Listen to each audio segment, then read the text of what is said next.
ஐபிஎல்ல பெரிய அளவில் எதிர்பார்க்கப்பட்ட மேட்ச்னா கண்டிப்பாக குஜராத் வெர்சஸ் டிசிஏ நம்ம கண்டிப்பாக சொல்லலாம். என்ன காரணம்னு பார்த்தீங்கன்னா, ரெண்டு டீம்லையும் இந்தியன் கேப்டன்ஸ், அதுலேயும் இளம் கேப்டன்ஸ் அப்படின்னே சொல்லாங்க. ஒரு பக்கம் சுப்மன் கில், இன்னொரு பக்கம் ரிஷப் பந்த். என்ன தான் இருக்கும் அப்படின்னு இந்த மேட்ச்குள்ளே நம்ம போகிறதுக்கு முன்னாடி மேட்ச் முடிஞ்சது போல் ஆச்சு. ஆனால் முதல் பாதியில் ஜிடி 89 ரன்னுக்குள்ளே சுருட்டுறாங்க அப்படின்னா அதுக்கு காரணம் என்னன்னா, அட்டகாசமான ரன் அவுட்டுகள், அதை விட ரிஷப் பண்ட்டினுடைய அற்புதமான கேட்சிங்க. அவர் ரிஜிஸ்டர் பண்ணுறாரு, உலகக்கோப்பைக்கு நான் ஃபிட்டாக இருக்கேன், அதுவும் விக்கெட் கீப்பிங்லேயும் திறமையாக இருக்கேன். அந்த கேட்ச் பார்த்தீங்கன்னா மெய்சிலிருந்து போயிருப்பீங்க. அதேமாரி அந்த ஸ்டம்பிங் ஆகட்டும் எல்லாமே சூப்பராக பண்ணாருங்க. முகேஷ் குமார் அவரும் வந்து இந்திய அணி வேகப்பந்து வீச்சாளர்கள் லைனில் இருக்கார். அவர் இன்றைக்கி ஒரு 3 விக்கெட்டுகள் எடுத்து அந்த காட்சிகளை பார்த்தோம். டேவிட் வார்னர் ஏதோ இன்ஜூரினால ஆடலை. அதுக்கு பதில் பார்த்தீங்கன்னா டெல்லியில் வந்து 5 பிளேயர்ஸ் ஆடுறாங்க. 5 பேருமே Indian fast பவுலர்ஸில் Indian bowlers.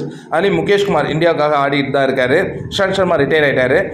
Axar Patel இந்தியாவுக்கு ஆடுறாரு தான். குல்தீப் யாதவ் இப்போ அவங்க நல்ல ஒரு எக்ஸ்பீரியன்ஸ் பவுலர் கேம்பின் வச்சுருக்காங்க. அழகாக அதை கன்வெர்ட் பண்ணாங்க. ரொம்ப அற்புதமான ரிசல்ட்ஸும் கிடைச்சிது. 89 ரன்னில் சுருண்டுருக்காங்கங்க. என்ன தான் ஆச்சு இந்த ஜிடிக்கு? வந்தபோது சாம்பியன், அடுத்தது ரன்னர் அப். இப்போ என்னன்னு பார்த்தீங்கன்னா, அவங்க குவாலிஃபையே ஆவாங்களா அப்படிங்கிற அந்த ஒரு கொஸ்டின் மார்க் கூட நிற்கிது.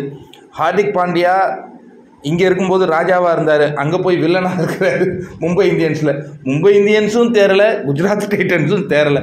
சூப்பராக இருக்குப்பா.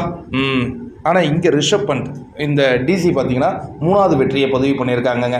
9வது இடத்துலேருந்து இப்போ 6வது இடத்துக்கு அவங்க முன்னேறி போகிற அந்த காட்சிகளை பார்க்கணும். கிட்டத்தட்ட ஒரு 8.2 ஓவரில் இது மேட்ச் முடிஞ்சிருக்கு. அப்படின்னா அவங்களுடைய ரன் ரேட் இன்க்ரீஸ் ஆகுமா? இவங்களுடைய இது பார்த்தீங்கன்னா, இவங்க ஏதோ ஒரு புது பையன், ஆஸ்திரேலியா பையனை கண்டுபிடிச்சிட்டாங்கங்க. அவர் வந்து முதல் பால்லேருந்தே அடிக்கிறாரு.